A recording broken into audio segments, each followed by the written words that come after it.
60 రోజుల్లో మీతో ఇంగ్లీష్ అద్భుతంగా మాట్లాడిస్తాం. వెంటనే కాల్ చేసి జాయిన్ అవ్వండి. నమస్తే కళ్యాణ్ గారు. నమస్తే జయ గారు. కళ్యాణ్ గారు, చంటి అనే ఒక ఆయన మనకి మెయిల్ చేశాడండి. పెళ్లికి ముందు తను చేసిన తప్పిదాలు తర్వాత తన జీవితాన్ని ఎలాంటి అగమ్య గోచరంలో పడేశాయో, ఏం చేయాలో తెలియక ఇమీడియట్గా డాక్టర్ గారితో మాట్లాడాలి, ఆయన సలహా నాకు కావాలి అని చెప్పి పూర్తిగా మెయిల్ అంతా పెట్టాడండి. అయితే ఎపిసోడ్ స్టార్ట్ చేసేకి ముందు అతను కొన్ని మనకి ఆడియో ఫైల్స్ పంపించాడండి. ఒక్కసారి ఇవి విన్నాక మనం అతనితో మాట్లాడే ప్రయత్నం చేయాలి.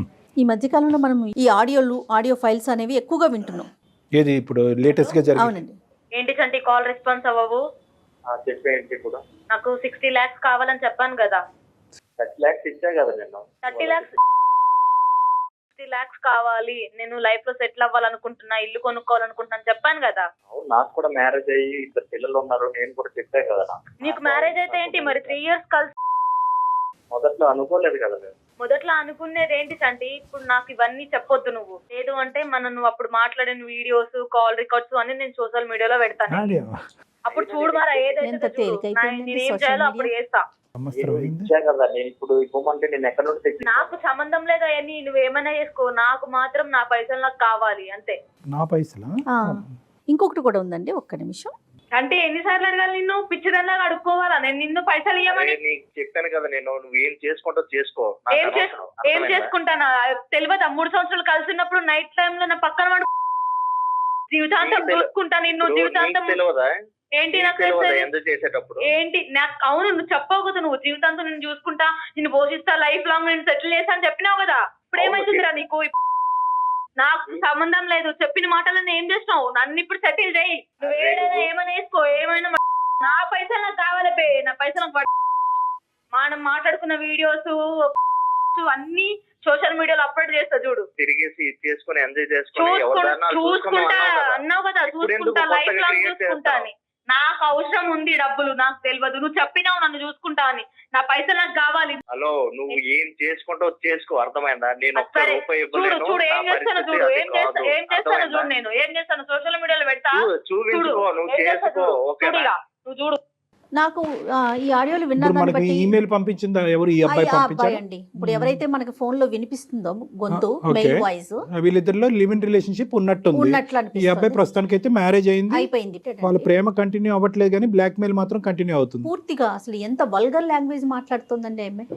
ఏమో ఇతని బ్యాక్గ్రౌండ్ ఏంటో, ఇతను చేసిన ప్రామిస్ ఏంటో కూడా చూడాలి. మనకు తెలియదు. ఇప్పుడు ఇవన్నీ మొత్తం అన్ని ఇవే వింటున్నాం. అంటే అబ్బాయితో కాల్ కలిపే ముందు ఈ మధ్యకాలంలో మనం విపరీతంగా వినిపిస్తున్నటువంటి పోకళ్ళు, రికార్డింగ్లు, పోటీల మీద అక్కడ కేసులు పెట్టేటాలు, దానికంటే స్పీడ్గా ఏంటంటే అట్నుంచి ఇట్నుంచి ఆధారాలు ప్రజెంట్ చేసేసుకోవటాలు, పబ్లిక్ చేసేటటువంటి క్రమంలో ఒక ఆడపిల్ల ముందుకొచ్చి నన్ను ఒక మగాడు మానభంగం చేశాడు, లేదంటే ఇంకో విధమైనటువంటి ప్రవర్తన నాతో మొలస్టేట్ చేశాడు అనేటటువంటి క్రమంలో అక్కడ పోయినటువంటి ఆ బాధ కంటే ఇక్కడ నేను ఇంకోటి ఏదో పోగొట్టుకుంటున్నాను, నా జీవితం పబ్లిక్ అవుతుంది, ఇంట్లో 4 గోళ్ల మధ్య జరిగేటటువంటిది నా బయటకు వస్తుంది అనేటటువంటి అంశాన్ని ఎందుకు పరిగణలోకి తీసుకోవట్లేదు అనేది ఒకటి.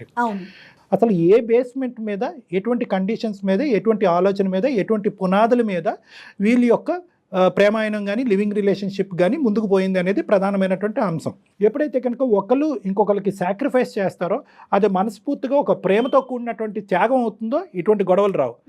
ఎప్పుడైతే కనుక ఒకళ్ళు సాక్రిఫైస్ చేస్తారు, ఏ విధంగా సాక్రిఫైస్ చేస్తారు? ఒకరికి ఒక వర్క్లో, ఒక డాన్స్ అవనివ్వండి, లేదంటే ఇంకో వర్క్లో చిన్న వయసులోనే వచ్చి వాళ్ళకి సపోర్ట్ చేయటం అనేది జరిగింది. అవతల వాళ్ళని పూర్తి స్థాయిలో వాళ్ళ యొక్క కెపాసిటీని వాడుకోవటం జరిగింది. కానీ ఫైనల్గా కట్ చేస్తే ఏంటంటే, ఎప్పుడైతే కనుక ఈ హెల్ప్ చేసినటువంటి వ్యక్తి నాకు నేనుగా నిలబడతాను, నాకు నేనుగా ఎదుగుతాను అనుకున్నప్పుడు, ఎవరైతే కనుక నా కింద పనిచేసి నాకు హెల్ప్ చేసినటువంటి నువ్వు ఎదగటం నాకు ఇష్టం లేదు అనేటప్పుడు ఇలాంటి అభ్యంతరాలు వస్తాయి. ఇంకొక సినారియోలో మనం ఈ మధ్యకాలంలో చూసింది, ఒక వ్యక్తి ఎదుగుదలకి ఇంకొకరు ఫైనాన్షియల్గా కాంట్రిబ్యూట్ చేశాము, నేను ఇంత సపోర్ట్ చేశాను, అంత సపోర్ట్ చేశాను, ఒక సినిమా తీసేటటువంటి పరిస్థితి వరకు తీసుకొచ్చాను అని అంటారు. ఈ సాక్రిఫైస్ అనేటటువంటిది ఆర్థికపరమైనటువంటి సాక్రిఫైస్ ఈ అమ్మాయి ఆ అబ్బాయికి చేయటం అనేటటువంటిది ఎటువంటి కండిషన్స్ లేకుండా వచ్చినటువంటి డబ్బులు వస్తే వచ్చినాయి, పోయినటువంటి డబ్బులు పోతే పోయినాయి అనేటటువంటి ఆలోచనతో ఉంటే కనుక అది వేరే విషయం. ఇచ్చినందుకు జీవితాంతం ఒక వ్యక్తి నాతో పాటు ఉండాలి, ఈ మన ముడి అనేటటువంటిది ఇలాగే కంటిన్యూ అవ్వాలని ఎప్పుడైతే దాంతో కండిషన్స్ ముడిపడతాయో ఇటువంటి గొడవలు వస్తూ ఉంటాయి. ఎప్పుడైతే కనుక ప్రేమని, మన బిజినెస్ని, ఒక వ్యాపారాన్ని డబ్బులు ఇవ్వటానికి తీసుకోవటానికి ముడిపెడతామో ఇలాంటి ఖచ్చితంగా ఇలాంటి సమస్యలు ఇష్యూస్ మొదలవుతాయి. సో ఇన్ని కండిషన్స్ ఉంటాయి అనమాట. రైట్ అండి, చూద్దాం చంటి ఇష్యూలో అసలు ఎలాంటి కండిషన్స్ తో ముందుకెళ్లారు, ఎందుకు ఇంత ఆడియోల దాకా వచ్చి మీడియా పరంగా నేను బయట పెట్టుకుంటానంటే పబ్లిక్ లో తీసుకెళ్ళటమే కదండి. ఇంకొక పాయింట్ కూడా చాలా ఇంపార్టెంట్. ఒకటి పబ్లిసైజ్ చెప్పండి. అవటం అనేది ఒక అంశం, రెండోది ఏంటంటే ఈ వీడియోలు బట్టి లేదంటే ఈ ఆడియో క్లిప్పింగ్స్ బట్టి వాస్తవానికి ఆ ఫోటోగ్రాఫ్లు కానీ వీటి బట్టి ఎటువంటి కన్సెన్స్కి ఎటువంటి కంక్లూజన్కి మనం రాలేం. 100% అండి. మరి చంటికి కాల్ చేస్తానండి, చేయండి. అతని వర్షన్ అసలు ఎలా ఉంది, ఎందుకు ఇక్కడ దాకా వచ్చింది అనేది మాట్లాడదాం. హలో, నమస్తే అండి చంటి గారు, నేను జయానండి, సుమన్ టీవీ నుంచి మాట్లాడుతున్నాను, అందమైన జీవితం ప్రోగ్రామ్ నుంచి. నమస్తే మేడం. చంటి గారు, మీరు పెట్టిన మెయిల్ చూసాము, అలానే మీరు కొన్ని వాయిస్ రికార్డ్స్ కూడా పంపించారు. నాతో పాటు డాక్టర్ కళ్యాణ్ చక్రవర్తి గారు ఉన్నారు, ఇద్దరం కూడా రికార్డ్స్ విన్నామండి. అవును మేడం, పెట్టండి నేను. రైట్. అయితే కళ్యాణ్ గారు ఉన్నారండి స్టూడియోలో. ఒక్కసారి అసలు ఏం జరిగింది, ఈ రికార్డ్స్ దాకా ఎందుకు వచ్చింది మీ ప్రయాణం, ఇప్పుడు ఎలా సాగుతోంది, ఒకసారి మాట్లాడదామండి. నమస్తే చంటి. నమస్తే సార్. ఏం చేస్తూ ఉంటారు మీరు? కంపెనీలో సూపర్వైజర్ గా చేస్తాను. ప్రైవేట్ కంపెనీలో సూపర్వైజర్ గా చేస్తున్నారు. పెళ్ళి అయిందా మీకు? పెళ్ళైంది సార్, నాకు ఒక 2 పిల్లలు సార్. నాకు పెళ్ళి అయింది, 2 పిల్లలు. ఎంతకాలం అయింది మీ మ్యారేజ్ అయ్యి? 5 years అయింది సార్. 5 years అయింది. హ్యాపీగానే ఉన్నారు? అరేంజ్డ్ మ్యారేజా? Arrange marriage sir. హ్యాపీగానే ఉన్నారు నాన్న? మేమిద్దరం హ్యాపీగా ఉన్నాం సార్. Very good. అది చాలా ఇంపార్టెంట్. ఈ కేసు ముందుకెళ్లే క్రమంలో అది పునాది, అది చాలా ఇంపార్టెంట్. మీ ఇద్దరు వరకు హ్యాపీగా ఉన్నారు, మీకు 2 చక్కటైనటువంటి పిల్లలు. అసలు మీకు వచ్చిన సమస్య ఏంటి? ఈ ఆడియో క్లిప్పింగ్స్ ఏంటి? ఆడియో క్లిప్పింగ్స్ లో మాట్లాడుతున్నటువంటి అటువైపు ఉన్న ఆడపిల్ల ఎవరు? ఆవిడ మా అంటే పాత గర్ల్ ఫ్రెండ్ సార్. నాకు చంటి అసలు ఆ అమ్మాయి ఎక్కడ పరిచయం అండి మీకు? నేను వర్క్ చేసే దాంట్లోనే నాకు పరిచయం అయింది మేడం. ఇప్పుడు ఆ అమ్మాయి ఏమో నాకు ఫోన్ చేసి టార్చర్ పెడుతుంది సార్. నాకు ఇలా సెటిల్మెంట్ చేయి, నాకు అప్పుడు చేస్తానన్నావు కదా. కాదు, అసలు మీ అండర్స్టాండింగ్ ఏంటి? కాదు చంటి, మీ అండర్స్టాండింగ్ ఏంటి? మీరు మొదటి నుంచే ఒక ఫ్రెండ్స్ ఇన్ బెనిఫిట్ లాగా అంటే ఏదో అంటున్నారు కదా, ఈ మధ్యకాలం సరదాగా ఉందాము, 3 సంవత్సరాలు 2 సంవత్సరాలు ఉందాం, తర్వాత నీ దారి నా దారి అనుకునే బ్యాచా, లేదంటే ప్రేమించుకుని పెళ్లి వరకు తీసుకెళ్లే బ్యాచా? అంటే మేము లివింగ్ రిలేషన్స్ లోన మామూలుగా అంటే టైం పాస్ కోసం, కొంచెం ఎంజాయ్మెంట్ కోసం ఇలా అనేది మేము లివింగ్ రిలేషన్స్ అనేది చేసుకున్నాం సార్. మేము అంటే పెళ్లి అనే కాన్సెప్ట్ లేదు, ఇప్పుడు పెళ్లి అనేది కాన్సెప్ట్ లేకుండా మేము లివింగ్ రిలేషన్స్ అనేది చేసుకున్నాం.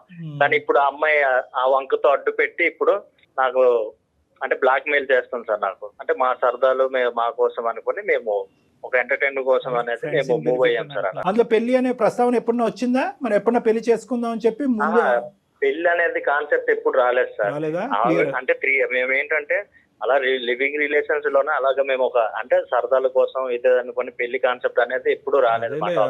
సరదాలు ఈ రోజు మన కొంపలు ఎప్పుడైనా 3 years లోనే ఎవరి లైఫ్ వాళ్ళు చూసుకోవాలి, ఒక ఎంజాయ్మెంట్ ఒక ఎంటర్టైన్మెంట్ అనేది. సరే, ఎక్కడ నీ సైడ్ నుంచి అయితే మాత్రం ప్రామిస్ రాలే ఆ అమ్మాయికి, మన పెళ్లి నీ సైడ్ నుంచి రాలేదు, మనం పెళ్లి చేసుకుందామా ఫ్యూచర్ లో అనే మాట ఆ అమ్మాయి సైడ్ నుంచి కూడా రాలే. రాలేదు సార్. అంటే అక్కడ మోసం జరిగిందా లేదా అని ఆలోచిస్తున్నా. సరే, నీ వరకు వర్జన్ బానే ఉంది. ఈ అమ్మాయి ఎవరైతే ఉందో, ఎవరు నీ గర్ల్ ఫ్రెండ్, అమ్మాయి పేరేంటి? రమ్య సార్. రమ్యకి నీకు ఇలా పెళ్లి కుదిరింది, నేను పెళ్లి చేసుకోబోతున్నాను అనేది క్లియర్ కట్ గా నీ పెళ్లికి ముందు చెప్పాగా? చెప్పాను సార్ నేను. అలాగే నీ భార్యకి కూడా రమ్య అనేటటువంటి ఒక వ్యక్తి నా జీవితంలో గతంలో ఉందన్నది కూడా చెప్పారుగా? చెప్పాను సార్. సూపర్, ఓకే, అంతవరకు పర్లేదు, నో ప్రాబ్లం. రమ్యకి మ్యారేజ్ అయిందా? రమ్యకి మ్యారేజ్ అవ్వలేదు. మన కొంప అదే ముంచు. సరే, కదా విచిత్రం ఏంటంటే కనుక అబ్బాయికి పెళ్లి అయిపోయింది, ఈ అబ్బాయి పెళ్లి 5 years అయింది, అక్కడ ఆవిడ గారికి పెళ్లి అలానే ఉంది. అమ్మాయి తను వచ్చేసి నాకు ఒక 6 months నుండి టార్చర్ పెడుతుంది. ఈ అమ్మాయి ఒక 6 నెలల నుంచి ఇప్పుడు తెర మీదకి వచ్చింది. ఈ మధ్యలో ఎక్కడ కూడా మీకు కాంటాక్ట్ లేదు కదా? ఈ 5 years లో ఒక మెసేజ్ కానీ నువ్వు ఎలా ఉన్నావురా, నువ్వు తింటున్నావు, పడుకుంటున్నావు, ఏది లేదు. ఆ అమ్మాయి ఫోన్ చేసి ఫస్ట్ మీటింగ్ లో ఏమంది అంటే నాకు ఇల్లు కావాలి, నాకు లైఫ్ లో సెటిల్ చేయాలి, అమౌంట్ కావాలి అడుగుతాను సార్. నాకు ఇప్పుడు అసలు ఆ అమ్మాయి మళ్ళీ ఎందుకు బెదిరిస్తోంది? కేవలం తను ఏదో సెటిల్ అవ్వాలి అంతే, అంటే కమిట్మెంట్ ఏదో ఇచ్చారంటోంది కదా, నిజంగా మీరు ఆ విషయం మాట్లాడుకున్నారా? అంటే ఆ విషయం మాట్లాడుకున్నాం మేడం మేము, ఒక కమిట్మెంట్ అనేది. అంటే ఏం మాట్లాడారు మీరు? తన లైఫ్ లోన తనకి ఏమైనా కావాలి ఇదే అనుకుని, అంటే లగ్జరీ లైఫ్ కావాలి, తన లైఫ్ లో సెటిల్ అవ్వాలనుకుని మళ్ళీ నాకు డిస్టర్బ్ చేయడం అనేది స్టార్ట్ చేసింది సార్. నాకు అంటే ఈ అమ్మాయి మొదటి నుంచి కొద్దిగా అవసరాలకి సుఖాలకి ఎడిక్టా? అంటే లగ్జరియస్ లైఫ్ అని మీరు అన్నారు, మొదటి నుంచి ఈ అమ్మాయికి డబ్బులు ఇటువంటి వ్యసనం ఉందా? అప్పుడు బాగా ఖర్చు పెట్టేవాడు ఈ అమ్మాయి మీద? మొదటి నుండి ఉండేది సార్. అడిగేవా మరి? ఫోన్ కాల్ చేసినప్పుడు ఏం మహాతల్లి ఇప్పటికైనా పెళ్లి చేసుకోవచ్చు కదా, ఇంకా ఎందుకు పెళ్లి చేసుకోలేదు అని అడిగేవా? అది అడిగాను సార్ నేను. అంటే ఎందుకు ఇంకా మ్యారేజ్ చేసుకోవట్లేదు ఏంటి అంటే, నాకు ఇష్టం లేదు, నేను ఇంకా అంటే ఈ లైఫ్ నేను ఇంకా సాగదిస్తా, లగ్జరీ లైఫ్ అనేది ఉంటాను, నాకు నచ్చినట్టు నేను ఉంటాను అనేసరికి సరే నీ ఇష్టం, నీ లైఫ్ అనేది ఎలా ఉండాలనుకుంటావో అలా ఉండాలనుకోండి. నేను కూడా సరే అనుకుని నేను ఇక నా అదే లైఫ్ అనేది నేను చూసుకున్నాను సార్. ఈ మధ్యలో ఆ అమ్మాయికి అయితే పెళ్లి అవ్వలేదు, కానీ మళ్ళీ నీలాంటి వాళ్ళు ఎవరైనా మధ్యలో లివింగ్ రిలేషన్షిప్స్తో మొదలు పెట్టిందా మధ్యలో ఎక్కడన్నా? అదేమన్నా తెలిసిందా? అది కూడా ఏం లేదా? నాకు అదేం తెలియదు సార్. నీకు ఆ ఇన్పుట్ ఏం లేదు, కేవలం ఏంటంటే నువ్వు నాకు ఎంత అమౌంట్ కావాలని అడుగుతుంది. ఇందాక మేము కూడా విన్నాం, ఎంత అమౌంట్? 60 lakhs కావాలి సార్. 60 lakhs? అసలు ఏమన్నా అర్థం పర్థం 60. ఉండాలి బ్లాక్మెయిల్ చేయడానికైనా. 60 lakhs ఎక్కడి నుంచి వస్తాయి, ఎక్కడి నుంచి ఊడిపడితే? లేదంటే నీకేమన్నా ఇంత ఆస్తులు అంత ఆస్తులు ఉన్నాయని ఏమన్నా చెప్పావా ఇంతకుముందు? నీ కహానీ అంతా బాగా తెలిసి అడుగుతుందా అమ్మాయి? నేను అవేం చెప్పలేదు కానీ సార్, నాకైతే 60 lakhs డిమాండ్ చేస్తే నేను దాంట్లో 30 lakhs అనేది ఎలానో అరేంజ్ చేసుకొని ఇచ్చాను సార్. ఇక నుండి అయినా ఇక 30 lakhs ఇచ్చారా మీరు ఆల్రెడీ? 30 lakhs ఆల్రెడీ ఎక్కువ. 30 lakhs ఇచ్చా మేడం. ఇక అట్లా నుండి అయినా లైఫ్ లో ఎలా అయినా సెటిల్ అయ్యి హ్యాపీగా ఉండు అనుకుని, ఇంకా నాకు డిస్టర్బ్ చేయకు, నాకు ఒక ఫ్యామిలీ ఉన్నది అనుకుని నేను మరీ చెప్పి అంటే నా ఆడియో నా వీడియో అనేది ఏదైనా ఉంటే నాకు ఇచ్చేయండి అని 30 lakhs వరకు నేను అరేంజ్ చేసి, నా స్తోమత వరకు నేను అరేంజ్ చేసి నేను ఇచ్చేసా సార్. ఇచ్చినా కంటిన్యూ అవుతుంది ఏంటి మరి? ఇచ్చినా కూడా తను ఇంకేం కావాలనుకుంటుందో, ఇంకేం కోరుకుంటుందో ఏమో, ఇంకా 10 రోజుల నుండి నాకు ఒకటే టార్చర్ చూపిస్తుంది సార్. నాకు ఇటు సరే. నా పిల్లల దగ్గర నేను ఉండాలా, లేకపోతే నా లైఫ్ లో ఎలాగా, నాకు కాదు అసలు నా మైండ్ లో ఏమవుతుందో నాకే అర్థం అవ్వట్లేదు సార్. నేను ఒక డిప్రెషన్ కి వెళ్ళిపోతున్నాను నేను. నీది 10% డిప్రెషన్, మీ ఆవిడది 90% డిప్రెషన్. మా మహాతల్లిని తీసుకోవాలి అసలు కాల్లో నరకయాతన చెయ్యని తప్పుకు అనుభవిస్తుంది మహాతల్లి ఆవిడ. సరే అవన్నీ పక్కన పెట్టండి. ఆవిడ ఏంటంటే నీ పేరు రాసి చచ్చిపోతాను, నాకు ఇలా చేసావు అలా చేసావు అనుకుని ఒక టార్చర్, ఒకటే టార్చర్ సార్ నాకు. నేను అసలు ఉండాలా లేదా అనేది నాకే ఆలోచనలు ఎక్కువ పెరిగిపోతున్నాయి నాకు. 30 లక్షలు ఇచ్చినట్టు నీ భార్యకి తెలుసా? 30 లక్షలు తెలుసు సార్ మా భార్యకి. అయ్యో పోనీ మేమిద్దరము- ఇన్ రైటింగ్ నాకు ముట్టింది, నేను నీకు సంబంధించినటువంటి విషయాలు ఏమి బయట పెట్టను అని ఏమన్నా ఇన్ రైటింగ్ ఇచ్చిందా? లేదు, రాయించుకోలేదు మేడం. అది కూడా రాయించుకోలేదు. కాదు ఇప్పుడు ఇంకో 30 లక్షలు ఇవ్వడానికి రెడీ అయిపోయారా మీరు? లేదంటే ఇవ్వలేని పరిస్థితిలో మా దగ్గర లేదు సార్, ఇంకా 30 లక్షలు ఇంకెవ్వడానికి నా దగ్గర ఇంకేం లేదు సార్. అయిపోయింది, ఊడి చేసే మొత్తం అంతా. సరే అదే సార్, మీరే ఇంకా నాకు న్యాయం చేయాలి సార్. ఇంకా నా స్తోమత వరకు నేను ఇచ్చాను. అవును, మరి ఆ అమ్మాయి మొదటి నుంచి ఈ అమ్మాయికి కొత్తగా వచ్చినటువంటి వ్యసనం ఆలోచన అయితే కాదు. ముందు నుంచి ఈ అమ్మాయికి సంతోషాలకి, సుఖాలకి, డబ్బులకి బాగా అలవాటు పడింది. బాగా కొన్ని 3-4 సంవత్సరాల పాటు ఆ అమ్మాయిని ఉదయం నుంచి సాయంకాలం వరకు బాగా మేపావు. ఇంకా తర్వాత ఆ అమ్మాయిని, అంటే తప్పుగా అనుకోవద్దు, నువ్వు చేసినటువంటి అలవాటే ఈరోజు నీ మెడ చుట్టూ చుట్టుకుంది. అందు గురించి ఈ ఫ్రెండ్స్ ఇన్ బెనిఫిట్, ఈ లివింగ్ రిలేషన్షిప్స్ మన సాంప్రదాయానికి విరుద్ధం, వర్కౌట్ అవ్వదు అని తలా నెత్తి నోరు మేము బాదుకునేది ఇందు గురించే. ఆ అమ్మాయి ఎప్పుడైతే కనుక నీకు బాగా అలవాటు పడి ఎడిక్ట్ అయింది, ఎప్పుడైతే నువ్వు గుడ్ బై చెప్పావో ఆ పైనుంచి ఏది లగ్జరీ 3 అంతస్తుల మ్యాన్ నుంచి పూరు గుడిసెలోకి వచ్చినట్టు అయ్యింది ఆ అమ్మాయి. అది జీర్ణించుకోలేకపోయింది. 5 సంవత్సరాల పాటు ఖచ్చితంగా ఇంకో బకరగాడ దొరుకుతాడని ఎతికింది, దొరకలేదు. అటు తిరిగి ఇటు తిరిగి వచ్చి మళ్ళీ నీ మెడకే వేసింది. అయినా ఈ వీడియో క్లిప్పింగ్లు, ఈ ఫోటోలు ఇద్దరు అనుకునే చేసుకున్నారా, లేదా నీకు తెలియకుండా రికార్డ్ చేసింది ఇవన్నీ? లేదు సార్, నాకు తెలియకుండా ఇవన్నీ రికార్డ్ చేసింది సార్. నాకు తెలియకుండా రికార్డ్ చేసుకుని జాగ్రత్త భద్రపరుచుకుంది.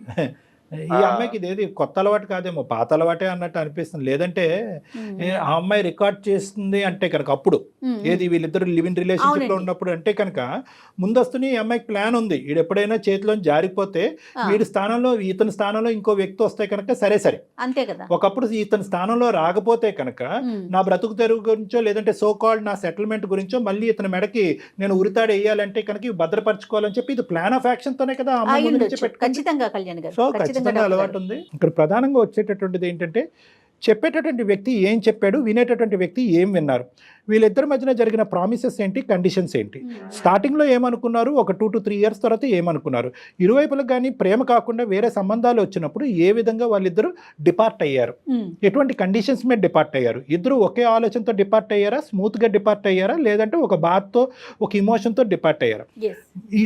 ఈ తర్వాత ఇంకొక అంశం ఏంటంటే ఆ ప్రేమించుకుని ప్రయాణం చేసేటటువంటి ఆ క్రమంలో ఇది కేవలం ఇన్ఫాక్చుయేషన్ అండ్ ఫిజికల్ అట్రాక్షన్ మాత్రమేనా, లేదంటే ఇది ఇమోషనల్ బాండా, ఇది ఒక అగ్రిమెంట్, ఒక బిజినెస్ పరమైనటువంటి కాంట్రాక్టా, లేదంటే ఒక అనుబంధమా, ఇలాంటివి లేకుండా ఏదో సూపర్ఫిషియల్గా తూతూ మంత్రం అనుకుంటూ వెళ్ళిపోయి ఆ తర్వాత వీళ్ళిద్దరి వ్యక్తిత్వాలు ఎప్పుడైతే మిస్ మ్యాచ్ అవుతాయో ఈరోజు చంటికి ఈ అమ్మాయికి జరిగినటువంటి గొడవలు జరుగుతాయి. మన టీవీల్లోని యూట్యూబుల్లోని చూసేటటువంటి ఈ మధ్యకాలంలో అతను ఇలా చేశాడు కాబట్టి నేను బయటకు వచ్చాను అని చెప్పి 6 సంవత్సరాల తర్వాత ఒక అమ్మాయి రావటము, ఇంకోటి ఏదో జరిగిందని చెప్పి ఇంకో అమ్మాయి రావటము, ఈ విధంగా ఎందుకు వస్తున్నారు అంటే కనుక ఈ వ్యక్తిత్వాల మధ్యన మిస్ మ్యాచ్, ప్రధానంగా స్టార్టింగ్ ప్రేమించుకునేటటువంటి క్రమంలో ఆలోచన లేకపోవటం, లోతుగా విశ్లేషణ లేకపోవటం, దీర్ఘకాలికంగా అంశాన్ని చూడలేకపోవటం, విడిపోయేటప్పుడు ఏ పద్ధతిలో విడిపోయారని అనుకోవటం అదొకటి. ఇందాక వ్యక్తిత్వాలు మిస్ మ్యాచ్ అని ఎందుకన్నాను అంటే కనుక వీళ్ళు ఉండేటటువంటి ఇద్దరు వ్యక్తులు ఈ జరిగినటువంటి ప్రయాణాన్ని ఏ విధంగా చూస్తున్నారు? దాన్ని ఒక ప్రేమగా చూసారా,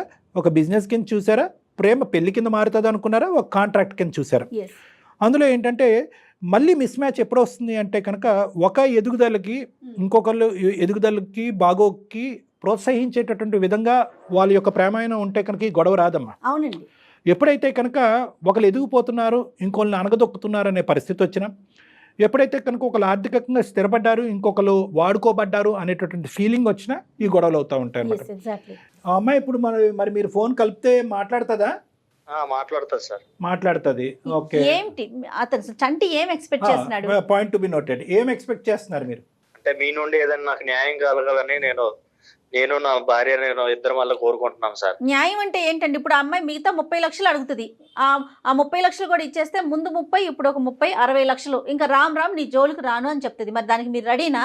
లేదు మేడం, నా వల్ల అయితే కాదు మేడం. లేకపోతే నేను ఇంకా చచ్చిపోతానే గానీ నా వల్ల అయితే ఇంకా లేదు మేడం. ఉన్న స్తోమతాల్లో నేను ఇచ్చేసా. ఇంకా నా వల్ల అయితే ఇంకా అవ్వదు మేడం. రమ్యకి మీరు కాల్ కనెక్ట్ చేయండి. కనెక్ట్ చేసి మీరు మాట్లాడాక ఇట్లా మాకు అందమైన జీవితం ప్రోగ్రామ్ దాకా నేను వచ్చాను, ఇట్లా డాక్టర్ గారు ఉన్నారన్న విషయం చెప్పండి. आपका कॉल होल्ड पर है, लाइन पर बने रहें या कुछ देर बाद कोशिश करें.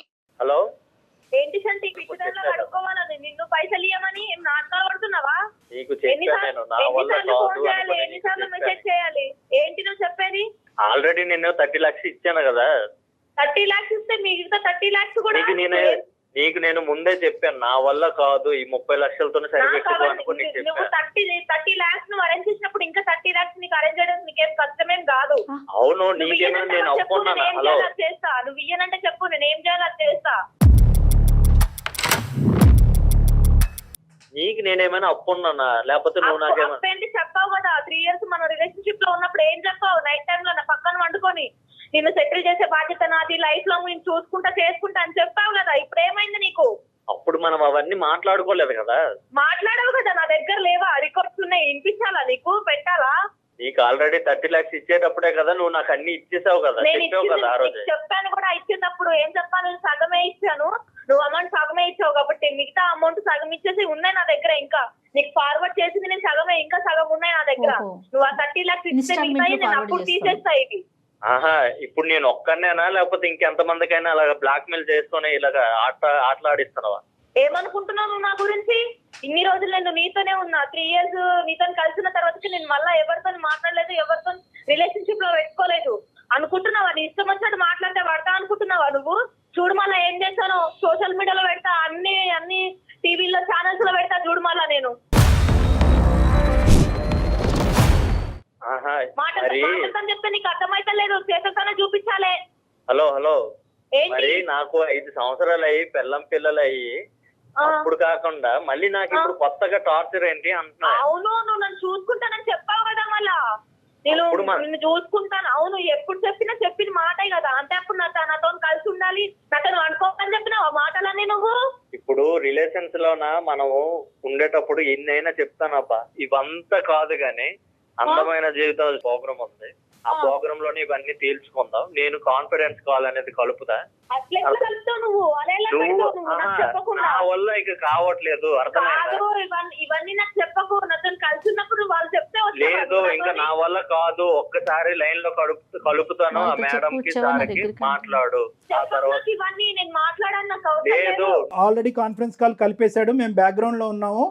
మేమేంటంటే నువ్వేవో ఇందాకటి నుంచి ఆ వీడియోలు అవేవో ఇస్తానంటున్నావు కదా. ఫస్ట్ సుమన్ టీవీలోనే మనం ప్రజెంట్ చేద్దాం, అది టెలికాస్ట్ చేద్దాము. మాకు పంపిస్తావా ఒక్కసారి అర్జెంటుగా? మాకు టీఆర్పీ కావాలి, నీ వీడియో క్లిప్పింగ్స్ కావాలి. సో అర్జెంటుగా నువ్వు మాకు పంపిస్తే కనుక మేము ఇప్పుడే లైవ్లో వేసేస్తాం ఇది. అందులో నువ్వు కూడా ఉన్నావు కదా. సూపర్ హిట్ అవుతుంది. అర్జెంటుగా పంపించు. నువ్వే ఇందాకటి నుంచి నేను పంపిస్తాను అంటున్నావు కదా. ఇంకెందుకు ఒక్క క్షణం కూడా వెయిట్ చేయకు. మా వాట్సాప్ నెంబర్ నీతో షేర్ చేస్తాం. అర్జెంటుగా పంపిస్తే కనుక ప్యారలల్గా నువ్వు ఒక యూట్యూబ్ వీడియో చూసుకో. లైవ్లో ఎంత అందంగా ఉన్నారో మీ ఇద్దరికి కనిపిస్తారు కదా. అది చూసుకుంటే అప్పుడు మనం ప్యారలల్గా మాట్లాడుకుందాం. బాగుంటుంది మసాలా. ఒక్కసారి ఆలోచించు రమ్య. వీడియోలు పోస్ట్ చేస్తాను, పబ్లిక్ చేస్తాను అంటున్నావు. ఆ వీడియోలో నువ్వు లేవా? నిన్ను బ్లడ్ చేసుకొని అతన్ని మాత్రం చూపిస్తావా?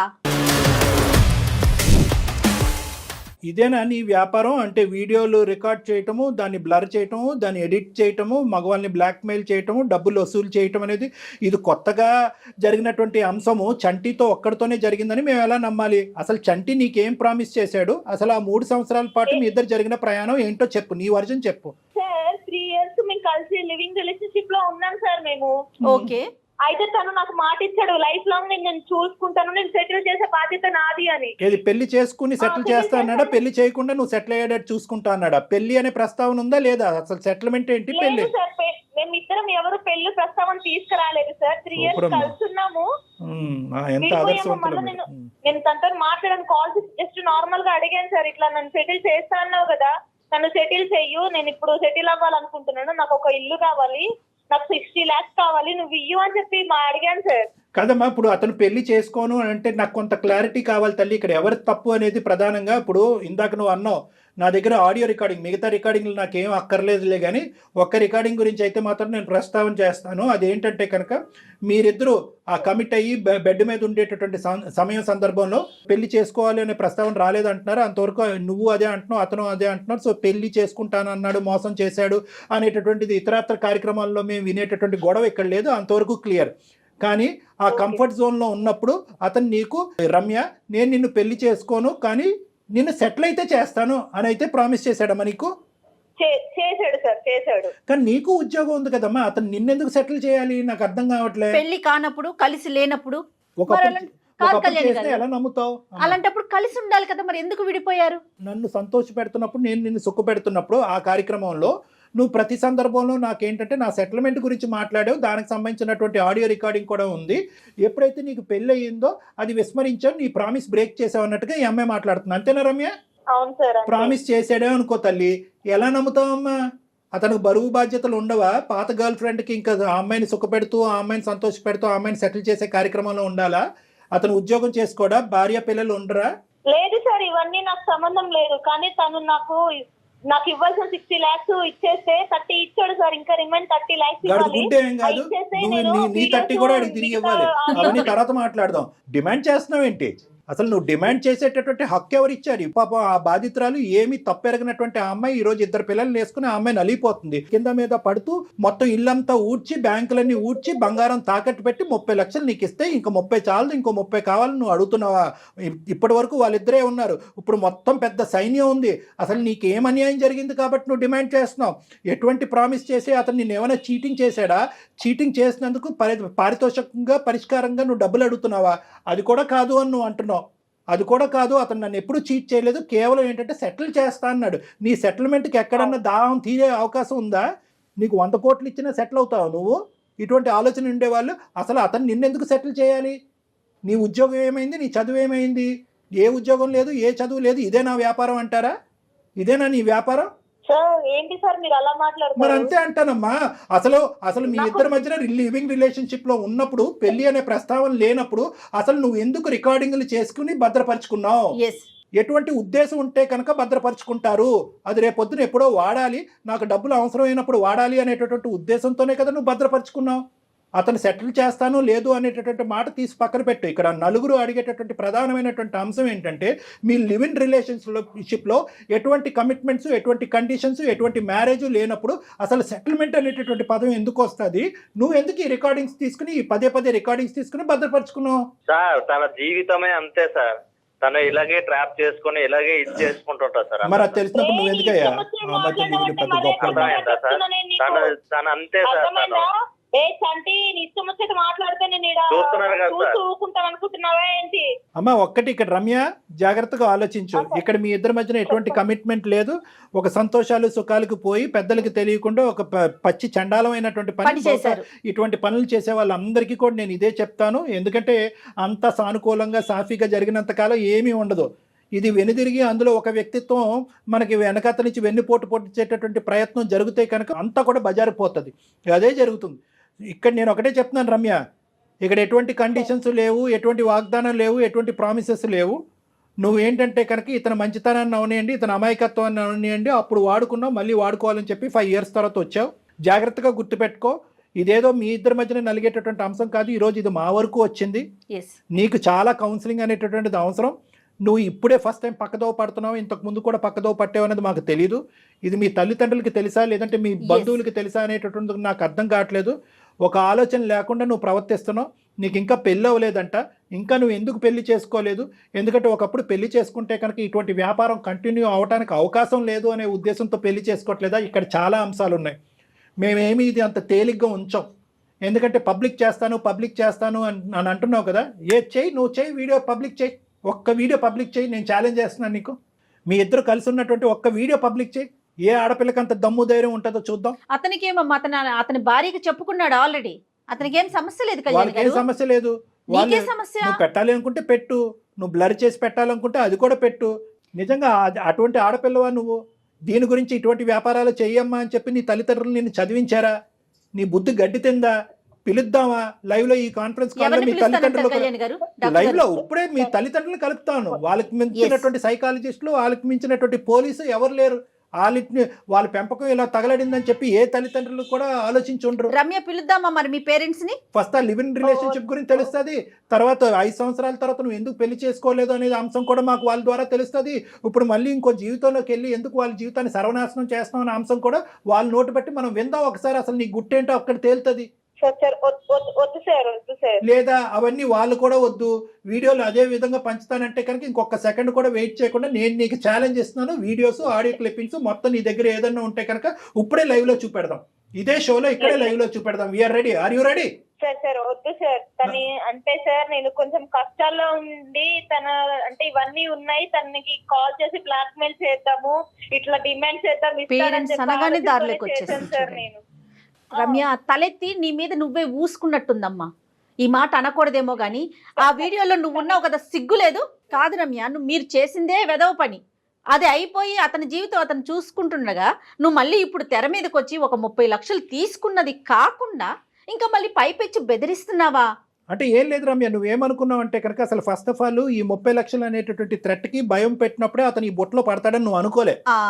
ఇతను ఏంటంటే పిచ్చోడు. ఇతనిలాగే ఏంటంటే ఆ భార్య కూడా పరువు ప్రతిష్ఠ గురించి ఆలోచించేటటువంటి అమాయకమైనటువంటి బ్రతుకులు కాబట్టి ఏమో ఈ అమ్మాయి ఎంత రాటు తేలిందో, ఎంత నాటైనటువంటి అమ్మాయి అనేటువంటి భయంతో 30 లక్షలు కాస్త అప్పచెప్పిన తర్వాత ఇదేంట్రా బాబు ఒక 5 కాల్స్కే 30 లక్షలు వచ్చినాయి, ఇంకో 5 కాల్స్ మాట్లాడితే ఇంకో 30 లక్షలు వస్తాయనేటటువంటి ఆలోచనతో నీ ఆశ దురాశ వరకు వెళ్ళింది. నీ మూర్ఖత్వం కాస్త ఒక శాడిజం లెక్కలోకి వెళ్ళింది. సో నేను అనేది ఏంటంటే ఇప్పటికైనా కూడా కేవలం మేము బహిర్గతం చేస్తాం, ఆ వీడియోలో నువ్వు కూడా కనిపిస్తావు అనేటటువంటి ఆలోచనతో వచ్చినటువంటి మార్పా, లేదంటే తల్లిదండ్రులకు పిలిపించి ఇక్కడ కూర్చోబెట్టి పంచాయతీ చేస్తాము అనేటటువంటి ఆలోచనతో వచ్చిన మార్పా, లేదా అసలు సిసలైనటువంటి మానవత్వంతో కూడినటువంటి మార్పా? ఇది చాలా ఇంపార్టెంట్. కేవలం మేము థ్రెట్ చేసి భయపెట్టడం వల్ల వచ్చేటటువంటి మార్పు ఏం చేస్తుందంటే కనుక ఇంకో లివింగ్ రిలేషన్షిప్లోకి వెళ్ళి మళ్ళీ వాడిని బక్రా చేసి మళ్ళీ వాడికి మెడ చుట్టూ ఉరితాడు బిగించడం అవుతుంది. ఇది నిజమైనటువంటి మార్పా కాదా? ఇది కూడా నేను తెలుసుకోవాలనుకుంటున్నాను కాబట్టి నేను నిన్ను కలవాలనుకుంటున్నాను. నేను కలిసి నీతో చాలా క్షుణ్ణంగా మాట్లాడాలి. ఎందుకు మాట్లాడాలి అంటే కనుక 2 అంశాలు. ఒకటి, ఈ అంశం ఇక్కడతో ఆగదు. నువ్వు ఈ అబ్బాయిని వదిలినా వదలకపోయినా నేనైతే మాత్రం ఖచ్చితంగా మీ తల్లిదండ్రులతో మాట్లాడాలి. ఎందుకు మీ ఆడపిల్లలో ప్రవర్తిస్తుంది అనేటటువంటి అంశాన్ని నేను తెలుసుకోవాలి. నా భార్య అర్థం చేసుకుంది కాబట్టి ఇంతవరకు వచ్చింది సార్ నాకు. లేకుంటే నా భార్య పిల్లలు నేను ఏమైపోయేవాళ్ళం సార్. నేను ఏమయ్యా, నువ్వు నిజంగా అంత బుద్ధిమంతుడు, అంత ఆలోచన శైలితో కూడినటువంటి వాడు అయితే కనుక అసలు ఒక ఆడపిల్ల తల్లిదండ్రులకు తెలియకుండా సమాజంలో ఒకే సంస్థలో పనిచేస్తున్నారంటే ఆ సంస్థలో కూర్చోండి, మాట్లాడుకోండి, ఫ్రెండ్లీగా ఉండండి. బయట రూమ్ తీసుకుని మీరు లివింగ్ రిలేషన్షిప్స్ మెయింటైన్ చేసి అటువైపు అమ్మాయికైనా అబ్బాయికైనా నేను చెప్తున్నాను, అవతల ఉండేటటువంటి వాళ్ళు ఈ లివింగ్ రిలేషన్షిప్ కరెక్ట్గా మీరు ఎక్కడైతే కట్ చేస్తారో అక్కడే కట్ చేస్తారని మీరు ఎలా గ్యారంటీ ఇవ్వగలరయ్యా? 3 సంవత్సరాల పాటు కలిసి ప్రయాణం చేసినప్పుడు అవతల వాళ్ళకి వీళ్ళ మీద ఒక ఆశ, యువతల వాళ్ళకి అవతల వాళ్ళ మీద ఒక ఎక్స్పెక్టేషన్ అనేటటువంటిది అవుతుందా లేదా? ఒక సన్నపాటు ఒక దారం అనేది ఉంటుంది. ఈరోజు నా ఆవిడ దేవత కాబట్టి అంటున్నావు, మీ ఆవిడ రాక్షసి అయితే ఒంగోబెట్టి ఈ మీద 4 గుద్దుండేది. నిజంగా ఈ అమ్మాయికి ఏంటంటే బహిర్గతం చేసేటటువంటి ఆలోచన లేదు కాబట్టి 1కి 10 సార్లు ఫోన్ చేసి నేను పెట్టేస్తా అంటుంది. ఇంకో అమ్మాయి అయితే కనుక ఈ మధ్యకాలంలో టీవీల్లోని వీడియోల్లోని పదే చూస్తున్నాం కదా, ఛానల్స్లో వెళ్ళి పెట్టేస్తున్నారు ఏకంగా. ఏమి ఇలా బ్లాక్మెయిల్ చేయట్లే, పెట్టేస్తున్నారు అన్నీ కూడా. అలా పెట్టేస్తుంటే ఏమై ఉండేది? నువ్వు కాదు, మీ ఆవిడ ఊరేసుకుని చనిపోయి ఉండేది, మీ పిల్లలు అనాథలు అయ్యి ఉండేవారు. బుద్ధి ఎప్పుడు రావాలి అంటే కనుక ఇప్పుడు వచ్చేటటువంటి బుద్ధి కాదు. ఎప్పుడైతే కనుక నువ్వు రమ్య ఒక కథను మొదలు పెట్టారు చూడు, ఆ అమ్మాయి వాళ్ళ తల్లిదండ్రులకు తెలియకుండా, సమాజానికి తెలియకుండా మీరు భార్యాభర్తల్లాగా వ్యవహరిస్తూ ఒక లివ్ ఇన్ రిలేషన్షిప్ అనే ఒక గాడిద గుడ్డు ప్రయాణం మొదలు పెట్టారు చూడు, అప్పుడు మీ అందరికీ బుద్ధి ఉండాలి. దయచేసి ఇమీడియట్గా 30 లక్షలు ఎటు పోలేదు, నువ్వు ఆల్రెడీ తీసుకున్న 30 లక్షలు ఎటు పోలేదు అని అంటున్నావు కదా, ఈ నెక్స్ట్ 1 అవర్లోనే అతనికి ఆర్టీజీఎస్ కానీ ట్రాన్స్ఫర్ కానీ చెక్ కానీ ఏదో ఒకటి ఇవ్వాలి. అది కూడా మేము మానిటర్ చేస్తాము. ఏదో ఇక్కడ తూతూ మంత్రంగా ఈ 2 కాల్స్ మాట్లాడేసి 35 లక్షలతో నువ్వు పటాయిస్తే కనుక మేము ఊరుకునేది లేదు. ఎందుకంటే మొత్తం నీ సిస్టమ్ అంతా కూడా మేము ట్రాక్ చేస్తాం. నువ్వు ఎక్కడ పోతున్నావు పోలీస్ కంప్లైంట్ కూడా ఇవ్వడానికి మేము వెనకాడం. సో ఇమీడియట్గా 30 lakhs వెనక్కి ఇచ్చేసి అతని నెంబర్ నువ్వు బ్లాక్ చేయి, నీ నెంబర్ అతను బ్లాక్ చేస్తారు. మీ ఇద్దరి మధ్యన ఎటువంటి కాంటాక్ట్ ఫ్యూచర్లో ఉండటానికి లేదు. మీరు డెఫినెట్గా డాక్టర్ గారిని కలవాల్సిందేనండి. నేను ఈ ఎపిసోడ్ అయిపోయినాక మీకు కాల్ బ్యాక్ చేస్తాను. బాబు నువ్వు కూడా రా అయ్యా, ఒకసారి వచ్చి నువ్వు కూడా నాతో కలు. కలిసి రామాకండి అయ్యా, ఇద్దరు విడివిడిగా రండి. నువ్వు కూడా విడిగా రా, నేను నీతో కూడా మాట్లాడాలి. మళ్ళీ ఓకేనా? ఒక దరిద్రం. ఓకే సార్, సరే థ్యాంక్ యూ సార్. సార్. మీరు కాబట్టి ఇంత చాలా ఓపిక్గా, అంటే నెంబర్ ఆఫ్ కేసెస్ చూస్తారు కదా కళ్యాణ్ గారు, మీరు ఇట్లానే ఉంది జనరేషన్ అంతా, యూత్ అంతా ఇట్లానే ఉందని అనిపిస్తుందేమో కానీ నాకు అసలు అతని కన్నా కూడా అమ్మాయి మీద ఎక్కువ కోపం వస్తూ ఉందండి. అంటే నేను చూపిస్తాను అందులో నువ్వు ఉన్నావు కదా, ఆ మినిమం సెన్స్, నేనున్నా పర్వాలేదు, అదేగా ఆలోచన, తనున్నా పర్వాలేదా? ఇప్పుడు చూసేది ఏంటంటే అమ్మ, చాలా సందర్భాల్లో ఇప్పుడు బయట కూడా చూసేటటువంటి వాటిల్లో ఏంటంటే ఆ ఈగో ఏ లెవెల్ వరకు వెళ్ళిపోతుంది అంటే కనుక, ఆ ఈగో ఏ లెవెల్ వరకు వెళ్ళి ఆ విశ్లేషణ శక్తి అనేటటువంటిది పోయి, నా పరువు పోయినా పర్లేదు పక్కన వాళ్ళు పరువు పోవాలి, ఆ విధంగా నేను రివెంజ్ తీసుకోవటం అనేటటువంటి ముఖ్యమైనటువంటి ఉద్దేశంతో వెళ్తున్నటువంటివే ఇవన్నీ కూడా. రివెంజ్ నాకు కావాల్సింది నాకు కాకుండా వేరే వాళ్ళకి పోతుంది. ఎక్కడైనా చూడండి, అంతకుముందు ఒక డాన్స్ డైరెక్టర్ సంబంధించినటువంటి అంశం చూడండి, లేదంటే మొన్న ఇంకొక ఎవరో యూట్యూబర్ సంబంధించినటువంటి అంశం అవనివ్వండి, నాకు కానటువంటిది వేరే చోటకు పోతుంది. నువ్వు 10 చూపెడితే నేను 12 చూస్తాను అనేటటువంటి ఈ ప్రజెంట్ సోషల్ మీడియాని బేస్మెంట్ తీసుకుని చేసేటటువంటి ఒక పనికిరాని. అవును కళ్యాణ్, కానీ ఎటు పోతున్నాం, మన సమాజం ఏంటి, రేపటి రోజున మన పిల్లలకి మనం ఏం అందిస్తున్నామని కూడా ఆలోచించట్లేదు కదా డాక్టర్ గారు. జయ గారు ఆలోచన అనేది చేయట్లేదు కాబట్టి దరిద్రం మనం చూస్తున్నాము. ఇక్కడ ఏంటంటే రమ్యకి ఎందుకంటే స్పీడ్గా మనం మాట్లాడలేం, ఎందుకంటే ఆ అమ్మాయి సింపుల్గా కట్ చేసేసి ఆ ఆవేశంతో నిజంగా పబ్లిసైజ్ చేసేసింది అనుకోండి, మొత్తం అందరికీ పీకలు తెగిపోతాయి. సో కాబట్టి ఏంటంటే ఆ అమ్మాయిని ఫస్ట్ ఆఫ్ ఆల్ మనం ఇమోషనల్గా ట్రాప్ చేసి పేరెంట్స్ని ఇన్వాల్వ్ చేసి ఇలా జరుగుతుందమ్మా అనేటటువంటి విధంగా చెప్తే కనుక ఏమీ లేదు. సింపుల్గా చెప్పాలంటే రమ్య అనేటటువంటి ఆడపిల్ల సుఖాలకి సంతోషాలకి ఈజీగా షార్ట్ కట్ పద్ధతిలో జీవితాన్ని ముందుకు పంపించేటటువంటి విధంగా ఆ అలవాటు పడింది. ఆ అలవాటు నుంచి ఆ అమ్మాయికి, ఆ ఎడిక్షన్ నుంచి ఆ అమ్మాయికి విముక్తి కలిగిస్తేనే ఈ సమస్యకి పూర్తి స్థాయి పరిష్కారం ఉంటుంది. లేదంటే చాలా మంది ఈ ఉచ్చులో చిక్కుకోవడానికి అవకాశం ఉంటుంది. రైట్ కళ్యాణ్ గారు, మాట్లాడదామండి అమ్మాయితో. మీరైతే పర్సనల్గా మాట్లాడాల్సిన అవసరం 100% ఉంది. ఆ అమ్మాయితోనే కాదండి, చంటితో కూడా మాట్లాడాలి డాక్టర్ గారు. రైట్ అండి, నమస్తే. Thank you.